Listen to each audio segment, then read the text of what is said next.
सुगस्त Vedanta power के quarter one के results आ चुके हैं। एक चीज नोट करना, वेदांता आयरन एंड स्टील ने भी आज रिजल्ट अपलोड कर दिया है, चैनल पर वीडियो भी अपलोड कर दिया है, जाकर के जरूर चेकआउट कर लेना। डीमर्जर के बाद इन सभी कंपनीज का ये पहला रिजल्ट है क्वार्टर वन का। यहां से मालूम पड़ेगा कि ये कंपनीज कितनी बढ़िया है बिजनेस वाइज। देखो एक चीज बहुत इंपॉर्टेंट है, वेदांता से डीमर्ज होकर जितनी भी कंपनी मार्केट्स में लिस्ट हुई है, इन सबकी वैल्यूएशन बहुत कम है। आपके दिमाग में ये बात जरूर होगी कि इतनी कम वैल्यूएशन है, यहां से 100 200 300 जरूर होगी। कमेंट बॉक्स में बताना अगर आपके दिमाग में भी ये बात चल रही है तो। क्या ये चीजें पॉसिबल है? बिल्कुल पॉसिबल है। क्या ये चीजें इम्पॉसिबल है? बिल्कुल इम्पॉसिबल है। लेकिन क्यों और कैसे? किसी भी कंपनी की प्राइसिंग क्या होगी वो बताते हैं उसके रिजल्ट्स। अगर रिजल्ट्स कम है, खराब है, तो भैया वैल्यूएशन आपको दबती देखने को मिलेगी। अगर रिजल्ट्स बढ़िया है तो आज नहीं तो कल आपको चीजें बढ़िया होती भी देखने को मिलती है, प्राइसिंग भी बढ़ती देखने को मिलती है। लेकिन तब तक, जब तक कंपनी के नंबर्स बढ़िया नहीं आ रहे, तब तक प्रेशर पड़ा रहता है प्राइसिंग के ऊपर। लेकिन जब कंपनी नंबर्स देती है अच्छे, तब आपको प्राइसेस भी बढ़ते देखने को मिलते हैं, चाहे आज नहीं तो कल देखने को मिलेंगे ही मिलेंगे। ये बात दिमाग में रखना इस पूरे रिजल्ट के टाइम की। इस वीडियो के अंदर शुरुआत करते हैं आज के इस वीडियो की। सब्सक्राइब जरूर कर देना। I am some certified. इतना बड़ा इंट्रोडक्शन रखने के पीछे का सबसे बड़ा रीजन ये है, सुप्रीम कोर्ट ने मई के महीने में 2026 एक ऑर्डर पास किया था जो कि डेफिनेटली कंपनी के फेवर में नहीं था, जिसके अकॉर्डिंग कंपनी के ऊपर पेनल्टी इंपोज कर दी गई। कितने रुपए की? 127 करोड़ रुपीस की कंपनी के ऊपर अराउंड इतने इतने रुपए की पेनल्टी इंपोज कर दी गई। अब कंपनी जरूर कह रही है कि भैया इस चार्जेस को या इस पेनल्टी को या इस ऑर्डर को हम चैलेंज करेंगे आगे जाकर के, ये कंपनी ने कह दिया है। ऑल दो क्योंकि ये पेनल्टी लगी है, इस वजह से कंपनी का एक्सेप्शनल लॉस शो किया गया है आज के इस रिजल्ट से। समझ में आ गई ये बात? तो अब शुरू करते हैं आज के रिजल्ट्स को। Revenue from operation consolidated result है, सारे नंबर्स करोड़ में है। शुरुआत करेंगे कंपनी के रेवेन्यू से, जो कि आया है 2595 करोड़ का। 2595 करोड़ का इस बार जून में कंपनी ने इतना रेवेन्यू दिया है। पिछले साल ये रेवेन्यू था 1981 करोड़ पे, यानी 600 करोड़ से ज्यादा का कंपनी को इंक्रीज हो रहा है year on year basis revenues पे, जो कि लगभग बनता है 30 से 28% के आसपास। 30 से 28% कंपनी का revenue year on year basis पर बढ़ा है। अब ये एक पॉजिटिव ग्रोथ है, ये एक पॉजिटिव ग्रोथ है। लेकिन कितना? क्योंकि अभी कंपनी के सभी नंबर्स अवेलेबल नहीं है मार्केट में। डेफिनेटली इन रिजल्ट्स के बाद में अलग अलग वेबसाइट्स पे कंपनी के मार्च के क्वार्टर रिजल्ट्स भी आपके सामने विजिबल होंगे, जिससे ये पता चलेगा कि जो आज कंपनी ने रेवेन्यू पर ग्रोथ दिया है 28 से 30%, ये रिक्वायर्ड ग्रोथ से बड़ा है या नहीं है। तभी पता चलता है कि कंपनी का रिजल्ट कैसा आया है।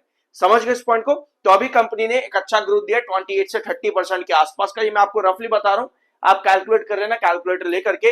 वेराज मार्च क्वार्टर में कंपनी का रिवेन्यू था 2670 करोड़, यानी quarter on quarter basis company का रिवेन्यू गिरा है। सिमिलर चीज वेदांता आयरन एंड स्टील के साथ भी है। वेदांता आयरन एंड स्टील में भी ईयर ऑन ईयर रिवेन्यू बढ़ा है, but quarter on quarter basis पर रिवेन्यू गिरा है।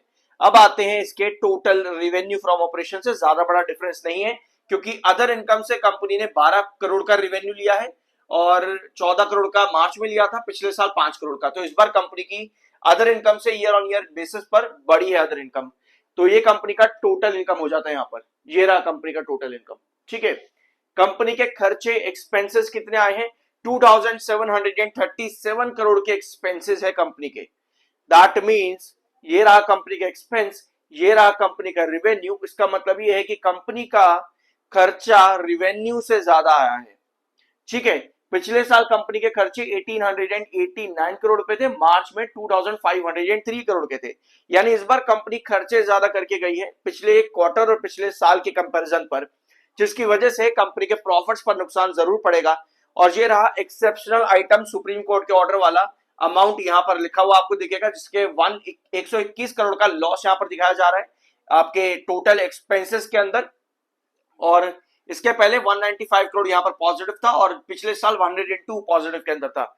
सो एट द एंड कंपनी का यहां पर लॉस ही आएगा जरूर, क्योंकि यहां पर कंपनी एक्सेप्शनल आइटम्स के बाद में लॉस ही लॉस शो कर रही है, क्योंकि खर्चे ज्यादा हो चुके हैं। एक्सेप्शनल आइटम से सुप्रीम कोर्ट का ऑर्डर भी आया था वहां पर, उसकी वजह से भी कंपनी का लॉस यहाँ पर ज्यादा हो चुका है। ठीक है, so total profit after taxes यानी लॉस आफ्टर टैक्सेस कंपनी का इस क्वार्टर में, जून क्वार्टर में आया है 423 करोड़ का।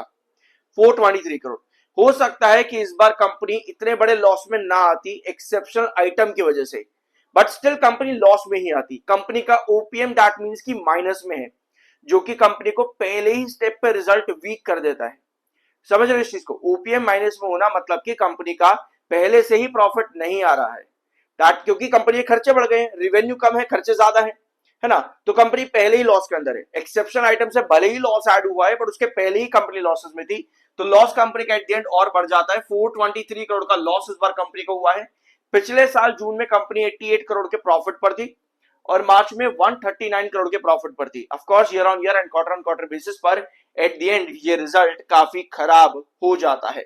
Although year on year basis revenue काफी अच्छा दिख रहा था, क्वार्टर ऑन क्वार्टर बेसिस वहां पर भी लगभग कंपनी को 75 करोड़ के आसपास का नुकसान था, but at the end company के प्रॉफिट्स भी यहां पर डिप कर चुके हैं इस बार। ऑलराइट, अब आते हैं कंपनी के एबिटा पर। सब्सक्राइब अभी तक नहीं किया होगा तो जरूर कर देना, क्योंकि इसके बाद में अभी हम चार्ट्स पर भी आएंगे।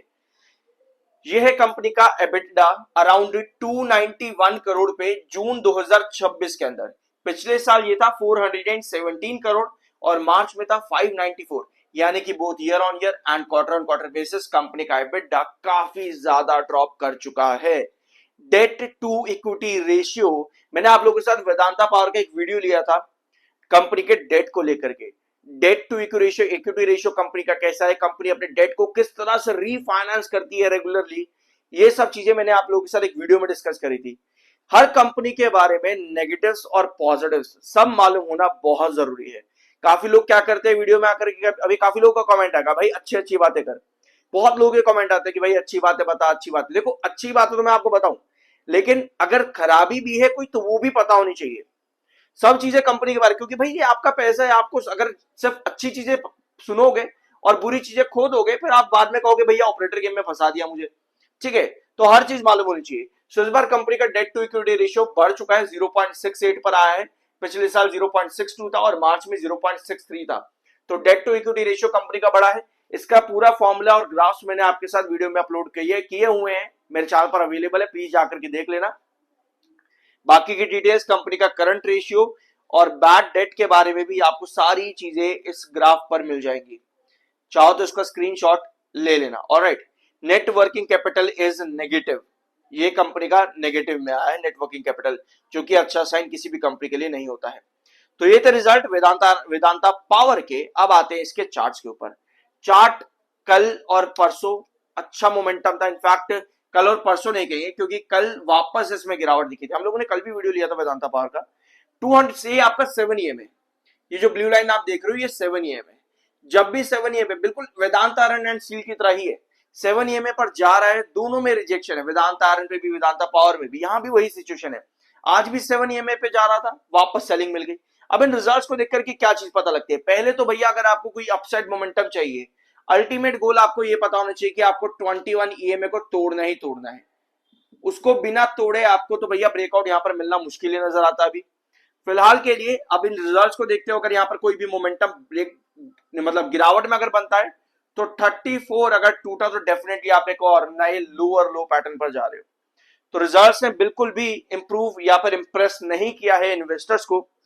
बाकी देखते हैं किस तरीके से आगे डिटेल्स कंपनी की आती है, क्योंकि पिछले साल और पिछले क्वार्टर में कंपनी का कितना ग्रोथ था, उसके अकॉर्डिंग अभी कंपनी ने क्या ग्रोथ दे पाई है, ये बहुत इंपॉर्टेंट है। क्योंकि ऐसा नहीं है कि अभी कंपनी लॉस में आई है, कंपनी के लॉसेस आपको पहले भी दिखे हैं। अगर वैसे डाटा इतना अवेलेबल नहीं है, बट जितना डाटा अवेलेबल है उसके अकॉर्डिंग मैंने पहले भी आपको रिजल्ट्स डिस्कस किए थे पास्ट कंपनी के, जहां पर कंपनी इतना इंप्रेसिव नहीं नजर आ रही थी, आज भी इतनी इंप्रेसिव नहीं है। बट देखना यह है कि इस बार नुकसान कितना हुआ है पिछले साल के कंपैरिजन पर और क्वार्टर के कंपैरिजन पर। अभी जो चीज मैंने आपके सामने डिस्कस करी उसके अकॉर्डिंग रिजल्ट्स काफी वीक है, लेकिन स्टिल एक डिफरेंस देखना जरूरी है कि इस बार लॉस अगर है तो पिछली बार के लॉस से वो कितना बड़ा है, ये भी देखना भी जरूरी है। तो अभी सारा डाटा अभी नहीं आया है रिजल्ट्स के साथ में, धीरे धीरे वेबसाइट्स पर अपलोड होगा तो डेफिनेटली हम उसको भी डिस्कस करेंगे आज या फिर कल के वीडियोस के अंदर। तब तक के लिए सब्सक्राइब जरूर करना, मिलता अगले वीडियो में।